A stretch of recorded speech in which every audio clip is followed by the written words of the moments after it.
जुबैरी साहब, जो पहला इशू था वो तो हमने डिस्कस करना था कि तारिक जहांगीरी साहब के हवाले से जो फैसला हुआ उस पर पीटीआई ने अपने तहफ़्फ़ुज़ात का इजहार किया है। कानूनी तौर पर अब उनके पास कोई फोरम्स हैं, क्योंकि उनको जज के ओहदे से बर्खास्त कर दिया गया है, हटा दिया गया है, तो कानूनी तौर पर कहाँ जाएंगे वो अपील करने? देखिए, सबसे बड़ी बात जो उनके पास एक ही ऑप्शन है कि इस केस को चैलेंज करें, वो अब फेडरल कॉन्स्टिट्यूशनल कोर्ट में, क्योंकि वही अंडर दी 27वीं तरमीम वही फोरम है जिसके अंदर उनकी अपील जा सकती है, पिटिशन। तो वही उनके पास फोरम है, लेकिन वहां भी उनको, मुझे नहीं लगता कोई उनको वहां रिलीफ मिलेगी, क्योंकि जिस तरह से इनको फारिग किया गया है और जिस इलीगल तरीके से, और एक ऐसे बेंच ने जो बायस था लीगल फैक्चुअली भी एंड लीगली भी, तो उनको अपनी सफाई का पूरा मौका नहीं दिया गया।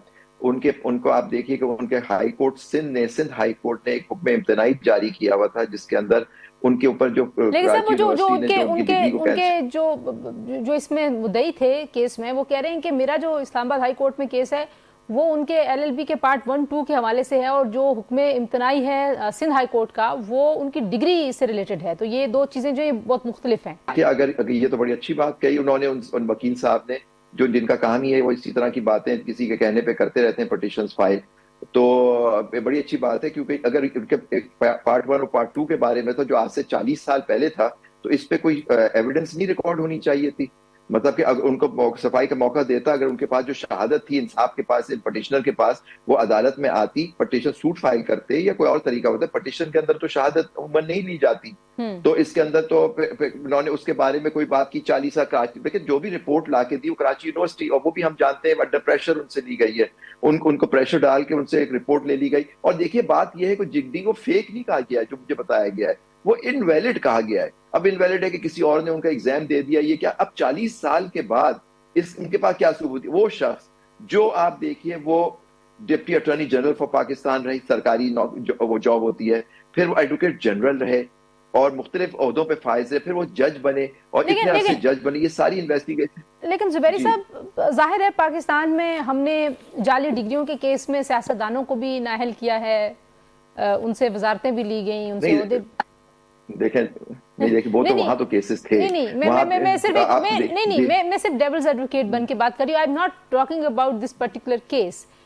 लेकिन ये कहना कि क्योंकि वो जज हैं और क्योंकि वो ये सारे काम कर चुके हैं, इसलिए उनकी डिग्री को डिस्प्यूटेड नहीं किया जा सकता, इज दैट द आर्गुमेंट?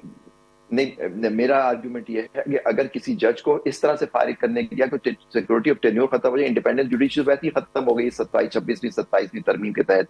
अब सिक्योरिटी, अब कोई जज कोई बात करेगा किसी हुकूमत के खिलाफ या किसी के खिलाफ कोई ऑर्डर देगा, उसके खिलाफ इस तरह की कोई केस आ जाएगा और वो हाई कोर्ट उसको फारिग कर देगा।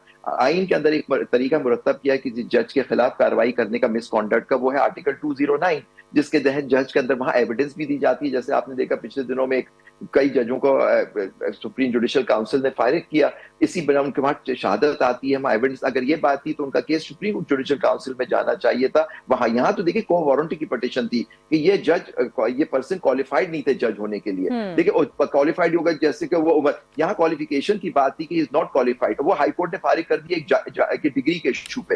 ये डिग्री का इशू की शहादत होनी चाहिए थी, वो था फोरम सुप्रीम जुडिशियल काउंसिल, ताकि वहां पूरी सफाई का उनको मौका मिलता है जस्टिस जहांगीर को, वो जाके अपनी। लेकिन आप ये कह रहे हैं कि उनको अब नहीं मिलेगा। देखिए वो तो हाई कोर्ट ने गलत फैसला किया और वहां फेडरल कॉन्स्टिट्यूशनल कोर्ट जाएगा। वो आप देखिए वो कोर्ट ही बनाया गया है, आप देखिए उसकी क्या, उसको तो अलग से सुप्रीम कोर्ट से सारी पावर्स लेके, मुझे 9 मई के अपनी मर्जी के उन्होंने 9 मई के केसेस के भी क्योंकि फैसले में जिस पे भी आपका कमेंट चाहिए था, मुझे बताइए। दूसरी बात मोस्ट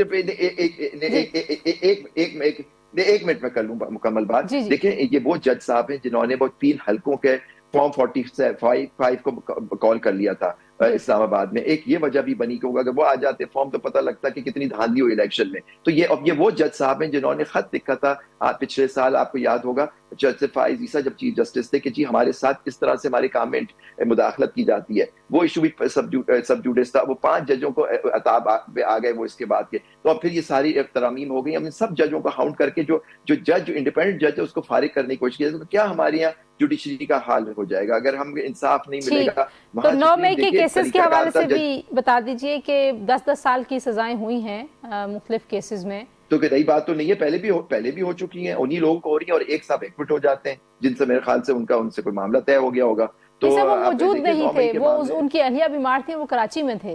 वो तो और केसों में भी वही थे, लेकिन सारी केसों में इनका एक्विटल हो रहा है, लेकिन उनपे इल्जाम तो था। हम्म। लेकिन इश्यू था ये वहां मौजूद है। देखिए प्रोटेस्ट में मौजूद होना एक अलग बात है, वो जो टेररिज्म का केस है वो है कि आपने आपने साजिश हमला की। किया या कुछ तरह किया और ये साजिश की है, जो भी था उसके। देखिए साजिश जो होती है वो कॉन्स्पिरेसी में आती है, लेकिन कुछ लोग होते हैं एक्टर्स, मतलब कि उन्होंने उसमें पार्टिसिपेट भी किया, उन्होंने हमला किया या उसके साजिश में शामिल थे। लेकिन जिस तरह की एविडेंस जो अभी तक आई है उसके तहत तो उनको सजाएं नहीं होनी चाहिए थी, लेकिन क्योंकि अब जुडिशरी का जो हाल हो गया है तो ठीक। कोई इसमें हैरानगी की बात नहीं है। हर किस जो भी आएगा और जिसने बात होगी जिसको सजा दिलवानी होगी उसको सजा मिलेगी।